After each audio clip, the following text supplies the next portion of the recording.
Welcome to Bible Together. Today is day 170, and we're reading Ecclesiastes chapters 1 to 6.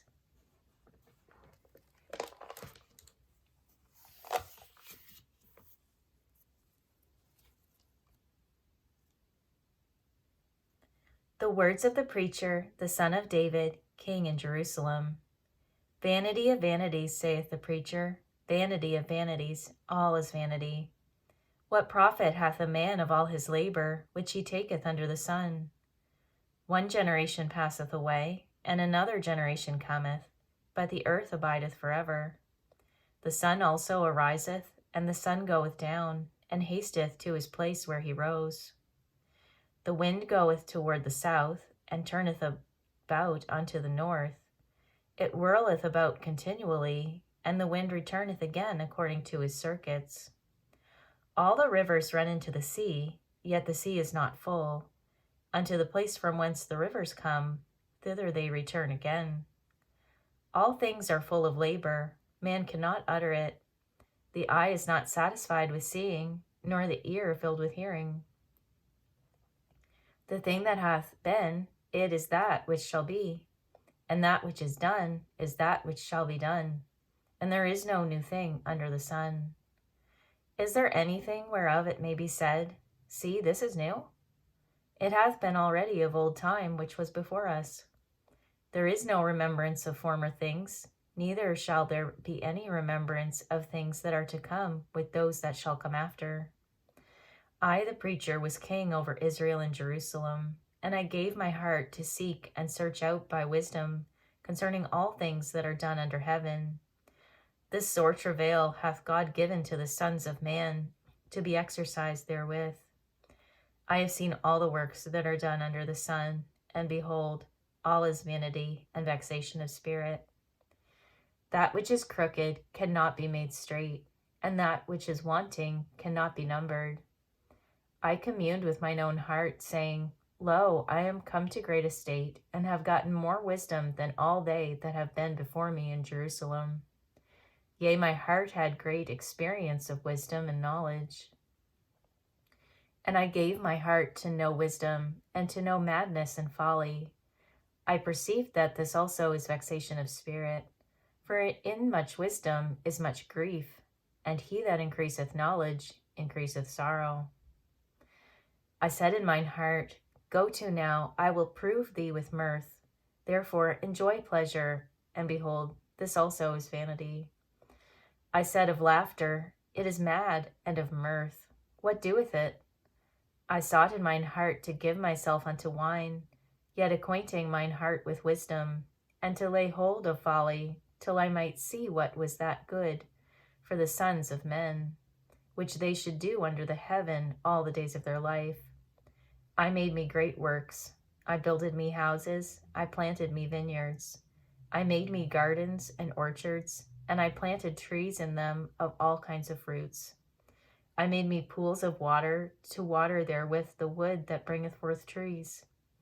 I got me servants and maidens, and had servants born in my house. Also I had great possessions of great and small cattle, above all that were in Jerusalem before me. I gathered me also silver and gold, and the peculiar treasure of kings and of the provinces. I gat me men singers and women singers, and the delights of the sons of men, as musical instruments, and that of all sorts. So I was great, and increased more than all that were before me in Jerusalem. Also my wisdom remained with me. And whatsoever mine eyes desired, I kept not from them. I withheld not my heart from any joy, for my heart rejoiced in all my labor, and this was my portion of all my labor. Then I looked on all the works that my hands had wrought, and on the labor that I had labored to do. And behold, all was vanity and vexation of spirit, and there was no profit under the sun. And I turned myself to behold wisdom and madness and folly. For what can the man do that cometh after the king? Even that which hath been already done. Then I saw that wisdom excelleth folly, as far as light excelleth darkness. The wise man's eyes are in his head, but the fool walketh in darkness. And I myself perceived also that one event happened to them all. Then said I in my heart, As it happeneth to the fool, so it happeneth even to me. And why was I then more wise? Then I said in my heart, that this also is vanity. For there is no remembrance of the wise more than of the fool forever. Seeing that which now is in the days to come shall all be forgotten, and how dieth the wise man? As the fool. Therefore I hated life, because the work that is wrought under the sun is grievous unto me, for all is vanity and vexation of spirit. Yea, I hated all my labor which I had taken under the sun, because I should leave it unto the man that shall be after me. And who knoweth whether he shall be a wise man or a fool? Yet shall he have rule over all my labor wherein I had labored, and wherein I had showed myself wise under the sun. This is also vanity. Therefore I went about to cause my heart to despair of all the labor which I took under the sun. For there is a man whose labor is in wisdom, and in knowledge, and in equity. Yet to a man that hath not labored therein shall he leave it for his portion. This also is vanity, and a great evil. For what hath man of all his labor, and of the vexation of his heart, wherein he hath labored under the sun? For all his days are sorrows, and his travail grief. Yea, his heart taketh not rest in the night. This is also vanity. There is nothing better for a man than that he should eat and drink, and that he should make his soul enjoy good in his labor. This also I saw, that it was from the hand of God. For who can eat, or who else can hasten the hereunto more than I? For God giveth to a man that is good in his sight wisdom, and knowledge, and joy. But to the sinner he giveth travail, to gather and to heap up, that he may give to him that is good before God. This also is vanity and vexation of spirit. To everything there is a season, and a time to every purpose under the heaven, a time to be born, and a time to die, a time to plant, and a time to pluck up that which is planted, a time to kill, and a time to heal, a time to break down, and a time to build up, a time to weep, and a time to laugh, a time to mourn, and a time to dance, a time to cast away stones, and a time to gather stones together, a time to embrace, and a time to refrain from embracing, a time to get, and a time to lose, a time to keep, and a time to cast away, a time to rend, and a time to sow, a time to keep silence, and a time to speak, a time to love, and a time to hate, a time of war, and a time of peace. What profit hath he that worketh in that wherein he laboureth? I have seen the travail which God hath given to the sons of men, to be exercised in it. He hath made everything beautiful in his time. Also, he hath set the world in their heart, so that no man can find out the work that God maketh from the beginning to the end. I know that there is no good in them, but for a man to rejoice and to do good in his life, and also that every man should eat and drink and enjoy the good of all his labor. It is the gift of God. I know that whatsoever God doeth, it shall be forever. Nothing can be put to it, nor anything taken from it, and God doeth it, that men should fear before him. That which hath been is now, and that which is to be hath already been, and God requireth that which is past. And moreover, I saw under the sun the place of judgment, that wickedness was there, and the place of righteousness, that iniquity was there. I said in mine heart, God shall judge the righteous and the wicked, for there is a time there for every purpose and for every work. I said in mine heart concerning the estate of the sons of men, that God might manifest them, and that they might see that they themselves are beasts. For that which befalleth the sons of men befalleth beasts. Even one thing befalleth them, as the one dieth, so dieth the other. Yea, they have all one breath, so that a man hath no preeminence over a beast, for all is vanity. All go unto one place, all are of the dust, and all turn to dust again. Who knoweth the spirit of man that goeth upward, and the spirit of the beast that goeth downward to the earth? Wherefore I perceive that there is nothing better than that a man should rejoice in his own works, for that is his portion. For who shall bring him to see what shall be after him? So I returned and considered all the oppressions that are done under the sun, and behold, the tears of such as were oppressed, and they had no comforter. And on the side of their oppressors there was power, but they had no comforter. Wherefore I praise the dead which are already dead more than the living which are yet alive. Yea, better is he than both they, which hath not yet been, who hath not seen the evil work that is done under the sun. Again, I considered all travail, and every right work, that for this a man is envied of his neighbor. This is also vanity and vexation of spirit. The fool foldeth his hands together, and eateth his own flesh. Better is an handful with quietness than both the hands full with travail and vexation of spirit. Then I returned, and I saw vanity under the sun. There is one alone, and there is not a second. Yea, he hath neither child nor brother, yet is there no end of all his labor. Neither is his eye satisfied with riches, neither saith he, for whom do I labor, and bereave my soul of good? This is also vanity, yea, it is a sore travail. Two are better than one, because they have a good reward for their labor. For if they fall, the one will lift up his fellow. But woe to him that is alone when he falleth, for he hath not another to help him up.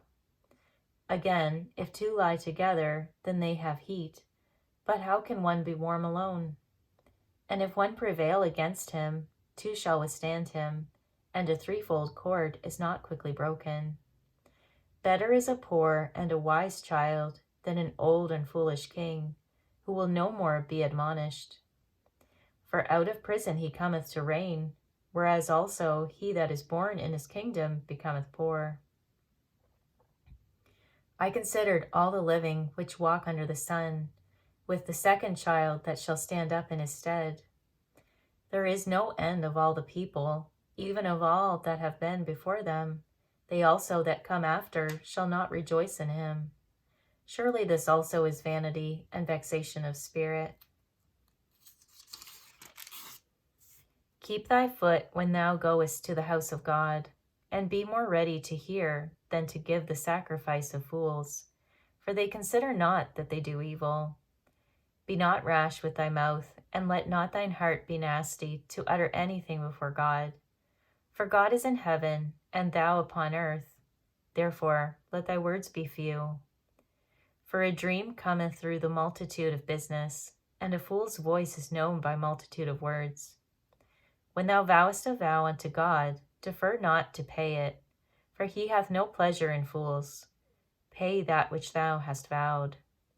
Better is it that thou shouldest not vow, than that thou shouldest vow and not pay. Suffer not thy mouth to cause thy flesh to sin, neither say thou before the angel that it was an error. Wherefore should God be angry at thy voice, and destroy the work of thy hands? For in the multitude of dreams and many words there are also divers vanities, but fear thou God. If thou seest the oppression of the poor, and violent perverting of judgment, and justice in a province, marvel not at the matter, for he that is higher than the highest regardeth, and there be higher than they. Moreover, the profit of the earth is for all, the king himself is served by the field. He that loveth silver shall not be satisfied with silver, nor he that loveth abundance with increase. This is also vanity. When goods increase, they are increased that eat them. And what good is there to the owners thereof, saving the beholding of them with their eyes? The sleep of a laboring man is sweet, whether he eat little or much, but the abundance of the rich shall not suffer him to sleep.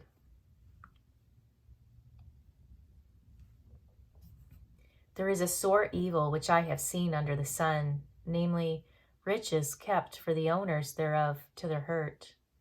But those riches perish by evil travail, and he begetteth a son, and there is nothing in his hand. As he came forth of his mother's womb, naked shall he return to go as he came, and shall take nothing of his labor, which he may carry away in his hand. And this also is a sore evil, that in all points as he came, so shall he go. And what profit hath he that hath labored for the wind? All his days also he eateth in darkness, and he hath much sorrow and wrath with his sickness. Behold that which I have seen. It is good and comely for one to eat and to drink, and to enjoy the good of all his labor, that he taketh under the sun all the days of his life, which God giveth him, for it is his portion. Every man also to whom God hath given riches and wealth, and hath given him power to eat thereof, and to take his portion, and to rejoice in his labor, this is the gift of God. For he shall not much remember the days of his life, because God answereth him in the joy of his heart. There is an evil which I have seen under the sun, and it is common among men, a man to whom God hath given riches, wealth, and honor, so that he wanteth nothing for his soul of all that he desireth. Yet God giveth him not power to eat thereof, but a stranger eateth it. This is vanity, and it is an evil disease. If a man beget 100 children, and live many years, so that the days of his years be many, and his soul be not filled with good, and also that he have no burial, I say that an untimely birth is better than he. For he cometh in with vanity, and departeth in darkness, and his name shall be covered with darkness. Moreover, he hath not seen the sun, nor known anything. This hath more rest than the other. Yea, though he live 1,000 years twice told, yet hath he seen no good. Do not all go to one place? All the labor of man is for his mouth, and yet the appetite is not filled. For what hath the wise more than the fool? What hath the poor that knoweth to walk before the living? Better is the sight of the eyes than the wandering of the desire. This is also vanity and vexation of spirit. That which hath been is named already, and it is known that it is man. Neither may he contend with him that is mightier than he. Seeing there be many things that increase vanity, what is man the better? For who knoweth what is good for man in this life, all the days of his vain life, which he spendeth as a shadow? For who can tell a man what shall be after him under the sun? Thank you for reading the Bible together with me. I'll see you on our next video for day 171.